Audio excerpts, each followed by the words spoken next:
provided they crossed good terrain for camels. If the terrain turned rocky or the trail led over mountaintops, then 75 miles was way beyond their reach in 3 days. So far, the shoreline and this wadi would have provided a fast trail for camels. As the passage twisted its way through the mountains, we were amazed at how it kept a level course. However, we were afraid that around any bend, it might dead end. It didn't. It just kept going deeper and deeper into the mountains. By the time we reached the end of the wadi, we were 6 miles east into the mountains and 3 miles south from where we left the shoreline. The wadi proved to be a passage through the mountains to a rise where it opened into another wadi that headed south.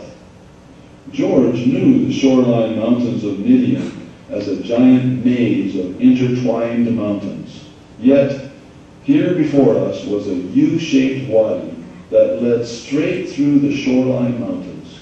We learned later that the name of this valley was the Wadi Tayyib al-Ism.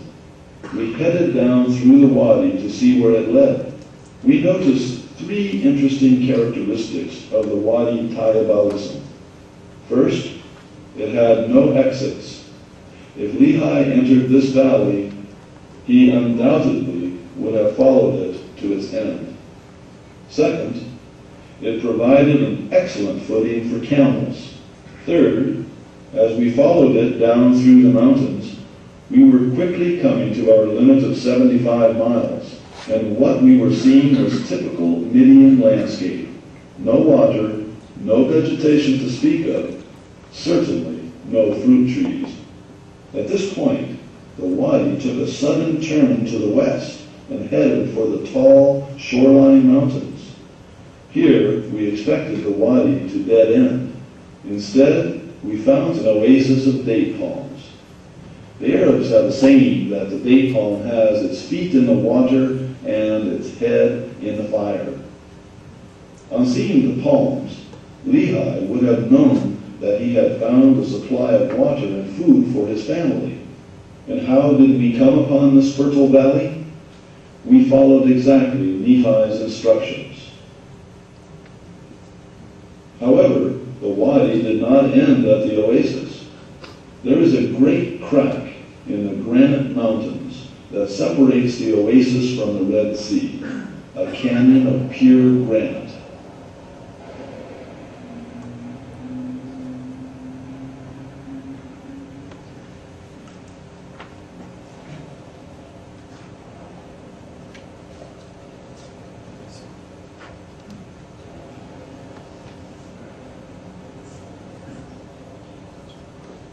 Within a few hundred yards of entering the canyon, we came to a true discovery, a springhead that fed a small desert river. Here was a stream of pure water flowing through a spectacular canyon formed from one of the hardest rocks on earth.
How do we know that the river flows all year round? I have visited the river 7 times, including the rainy season and in the driest part of summer. Once after it hadn't rained for 14 months. And we're in the valley in which the river is found. It is made of solid granite, one of the hardest rocks on earth. This valley can only be described as firm, steadfast, and immovable. Lehi's family gathered seeds and fruit of many kinds, and also grain. Hundreds of date palms grace the canyon and the oasis in the upper valley. All 3 species of date palms are found in the valley. Delicious teen berries also grow in the canyon. Lehi's family could have collected other seeds and fruits in it. We found grain growing in the valley in 5 separate places. Is there any evidence that Lehi and his family stayed in this valley? Perhaps. On the north side of the oasis, just outside the canyon, is found the ruins of what appears to be a large permanent campsite. Lehi would have built windbreaks, storage areas, and tables and utility walls out of stone. Finding an antiquity site in the valley raised questions. Had archaeologists visited the site? What was it? And how old were these ruins? In search for the answers to these questions, George Potter traveled to the University of Petroleum and Minerals in Saudi Arabia. He knew that a team of international archaeologists had surveyed northwest Arabia in 1980, and with the help of Bedouin guides, had discovered almost 200 antiquity sites. George's research led him to the archaeological collection of the main library. Volume 5, Saudi Arabian Archaeology, had the information he needed. The ruins in the Wadi Tayyib al-Ism had been visited by the survey team in 1980. They had classified them as, quote, encampment, end quote, and cataloged them as archaeological site number 200-81. The archaeologists reported that they found surface artifacts at site 200-81, including stone enclosures, stone monuments, and pottery shards. We also found pottery shards at the encampment and questioned their age.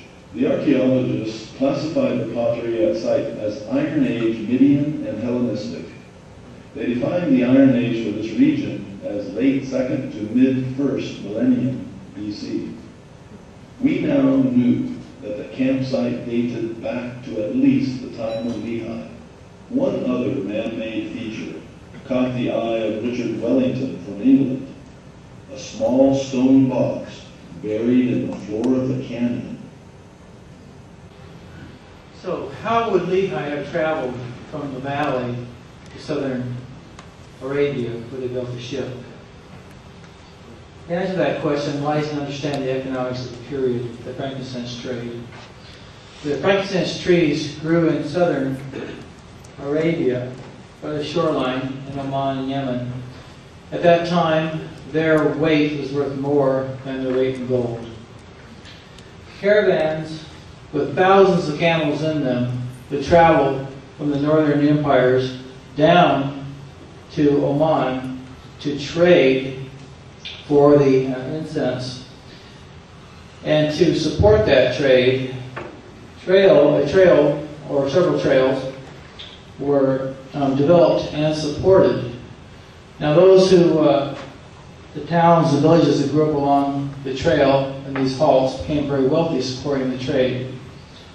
On the western side of Arabia, there's only one main trail from Dedan down to Yemen, and there are various branches off of it here to the north, one going to Babylon, one going up to Damascus, and one over here to Gaza. The one that interested us was the Gaza Trail.